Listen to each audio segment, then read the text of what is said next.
So hey guys, welcome back to my channel. तो क्या हाल है सबका? आई होप कि तुम सब ठीक हो, और अगर हो तो चलो फिर गर्मा गर्म चाय की चुस्की लेते वीडियो को शुरू करते हैं। So let's go. सो आज की इस वीडियो में हम बात करने वाले टीएसएम वर्सेस गॉड लाइक के बारे में। और हाँ, ये हम दोनों टीम के प्लेयर्स की बात नहीं करने वाले, हम दोनों ऑर्गेनाइजेशन के बीच की बात करने वाले हैं। इस बार जो कंट्रोवर्सी हुई है ये दोनों ऑर्गेनाइजेशन के बीच में हुई है। इसका जो पहला पार्ट है वो मैंने पहले अपने चैनल पर अपलोड कर दिया है, जिसमें शैडो का जो भी ट्रुथ है और शैडो का जो भी साइड है वो सब मैंने एक्सप्लेन करा था। तो आपको चाहिए तो आप वो क्लिप जाके देख सकते हो, वो पूरी की पूरी वीडियो देख सकते हो। सो रिसेंटली टीएसएम एफटीएक्स डंक, जो कि टीएसएम के कम्युनिटी हेड है, उन्होंने एक ट्वीट करा जिसके अंदर उन्होंने लिखा था कि you want to know how wild esports is India right now.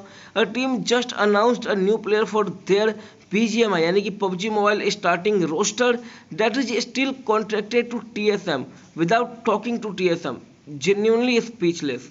तो आप में से अगर कोई भी बंदा इस ट्वीट को देखकर ये कंफ्यूज है कि भाई इस बंदे ने ये ट्वीट क्यों करी है, किसके लिए और क्या सीन है, तो मैं एक छोटा सा ब्रीफ दे देता हूं। तो टीएसएम के प्लेयर है शैडो, जो कि उनके इंडियन बीजीएमआई के रोस्टर में आईजीएल थे, उसे रिसेंटली गॉडल ने अनाउंस करा अपनी तरफ से। लाइक गॉडल के रोस्टर में उसे अनाउंस कर दिया गया है। तो इसी बात के लिए उन्होंने ये ट्वीट करके बताया था कि जो टीएसएम शैडो है वो अभी तक टीएसएम के अंदर कॉन्ट्रैक्ट में है, और जब वो कॉन्ट्रैक्ट में है तो कोई दूसरी ऑर्गेनाइजेशन यानी कि गॉडल उसे अनाउंस कैसे कर सकती है।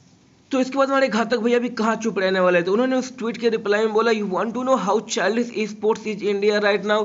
Organisation is crying all over the internet instead of taking proper legal resource.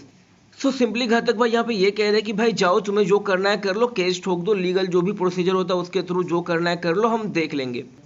ये बात कोई बंदा तभी बोल सकता है जब उसने कॉन्ट्रैक्ट पढ़ी और उसे पता हो कि इस कॉन्ट्रैक्ट से निकलने का कोई ना कोई क्लोज है, कोई ना कोई ऐसा लूप होल है जिसकी वजह से इस कॉन्ट्रैक्ट से बचा जा सकता है। पर तुम्हें मजे की एक और बात बता देता हूँ, जब कोई प्लेयर किसी ऑर्गेनाइजेशन के साथ कॉन्ट्रैक्ट साइन करता है तो वहाँ एक फर्स्ट रूल होता है कि भाई अब अपना कॉन्ट्रैक्ट किसी और प्लेयर को नहीं पढ़ा सकते। जो आपकी लीगल टीम होगी या जो आपके ऑफिशियल होंगे लोग, बस वही आपका कॉन्ट्रैक्ट देख सकते हैं, उसके अलावा आपका कॉन्ट्रैक्ट कोई भी नहीं देख सकता। बट जिस हिसाब से घातक इसका रिप्लाई कर रहा है, घातक ने या कह सकते हो गॉडल की जो पूरी ऑर्गेनाइजेशन है, उन्होंने इस कॉन्ट्रैक्ट को पढ़ा है और उन्हें पता है कि इस कॉन्ट्रैक्ट के अंदर कोई ना कोई लूप होल है जिसकी वजह से वो इससे बच जाएंगे। और इस सब के बीच जेफ चाओ, जो कि टीएसएम के अंदर ही वर्क करते, अभी किस पद पे वर्क करते, उनका क्या काम है वो तो मुझे नहीं पता, पर उन्होंने घातक के साथ एक चैट का स्क्रीनशॉट ट्वीट करा जिसके अंदर उन्होंने घातक से पूछा हुआ है कि हे घातक, a contracted player can not register under another team without their team's knowledge and permission. This is not how honest business is done and hope you help us with this when we address this with the tournament organizer and crafter regarding one of our player being registered and another for the BGMI Master Series land tournament without TSM knowledge and permission। तो उन्होंने simply कहा है कि घातक भाई देखो, अभी scene ये ना कि अपना जो एक प्लेयर है वो हमारे साथ कॉन्ट्रैक्टेड है, वो दूसरी टीम के साथ रजिस्टर नहीं कर सकता है। तो मैं मतलब आशा करता हूँ कि जब हम इसके बारे में कंप्लेन करेंगे तो आप हमारी मदद करोगे। तो इसके रिप्लाई में घातक ने लिखा, I am not into the management affairs of the company, I am just a coach. भाई मेरे को एक बात बताओ, जब आप सिर्फ एक कोच हो तो फिर बाकी चीज़ों में क्यों घुस रहे हो? इससे पहले आपने ही दूसरे बंदे को रिप्लाई करा है कि लीगल मैटर देखो, लॉरे लेसन करो, ट्वीट मत करो। और अभी जब आपसे ही बात करेगी तो आप बोल रहे हो कि मैं मैनेजमेंट टीम में नहीं हूँ, मैं तो सिर्फ कोच हूँ, मुझसे क्यों बात कर रहे हो?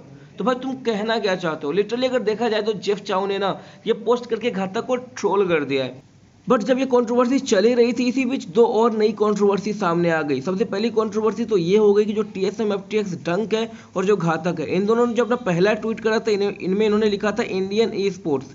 यहाँ पे बात सिर्फ दो ऑर्गेनाइजेशन की हो रही थी, दो प्लेयर्स, एक्चुअली एक ही प्लेयर्स की हो रही थी, पर इन्होंने पूरा का पूरा इंडियन ई स्पोर्ट्स को इस बीच में घसीट दिया, जिसकी वजह से जो बीजीएमआई के अलावा डोटा 2 हो गया, अपना वैलोरेंट हो गया और बाकी जितने भी ई स्पोर्ट्स के मैचेज होते हैं उनके प्लेयर्स काफ़ी नाराज हो गए। उन्होंने कहा कि यार ई स्पोर्ट्स में सिर्फ बीजीएमआई नहीं आता, हम सब आते हैं और आप दोनों अपनी पर्सनल कंट्रोवर्सी में पूरे के पूरे ई स्पोर्ट्स को बदनाम कर रहे हैं। इस पर घातक ने तो कोई भी रिप्लाई नहीं करा, बट जो टीएसएम एफटीएक्स डंक है उन्होंने इसके ऊपर भी ट्वीट करके माफ़ी मांग ली है। उन्होंने कहा कि यार मेरा इससे किसी को भी लाइक नीचे या डिग्रेड करने का कोई भी मतलब नहीं था। उन्होंने मतलब एक प्रॉपर उन्होंने अपॉलजी का ट्वीट कर दिया है।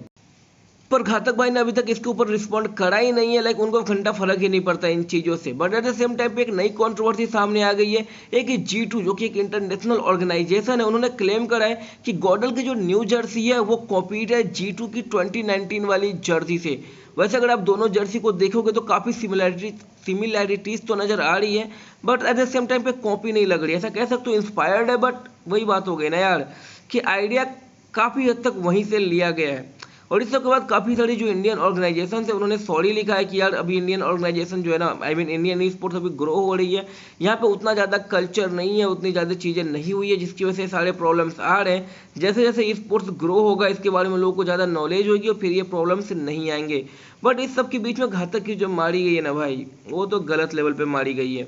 इस पूरी कंट्रोवर्सी में कौन सही है कौन गलत है मुझे नहीं पता, बट मुझे बहुत मजा आ रहा है। जब दो प्लेयर्स लड़ते हैं ना तो समझ में आता है कि चलो ठीक है, फन है। बट जब दो प्रॉपर जाइंट्स, दो अलग अलग ई स्पोर्ट्स ऑर्गेनाइजेशन जो दोनों काफी वैल्यू रखते हो आपस में, अगर वो एक दूसरे से लड़े फिर तो कतई मजा ही आ जाता है। वैसे पूरी की पूरी कंट्रोवर्सी सिर्फ इस बात के लिए, मतलब टीएसएम का इतना सा कहना है कि भाई आपने उसका प्लेयर लिया तो पे आउट करके लेते, जो भी उसका प्राइस है या जो भी उसके कॉन्ट्रैक्ट में लिखा हुआ है उसे पे करते, फिर आप उस प्लेयर को ले लेते, बात खत्म हो जाती।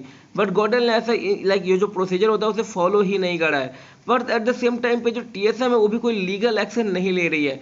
अभी एग्जैक्ट क्या मैटर है वो तो मुझे नहीं पता, बट इस सब के बीच में एक और ट्वीट करके पूछा गया था टीएसएम एफटीएक्स डंक से कि जो एलिगेशंस लगाए हैं उस बंदे ने, लाइक शैडो ने टीएसएम के ऊपर हैरेसमेंट और इस सब का, इसके बारे में आपका क्या कहना है। तो जिस पर उन्होंने क्लियर कह दिया कि भाई ये फॉल्स एलिगेशंस है, और जो कि यार मैंने लास्ट वाली वीडियो में क्लियर भी कर दिया था कि ये फॉल्स एलिगेशन है, क्योंकि और भी किसी भी प्लेयर ने ऐसा कोई भी एलिगेशन नहीं लगाया।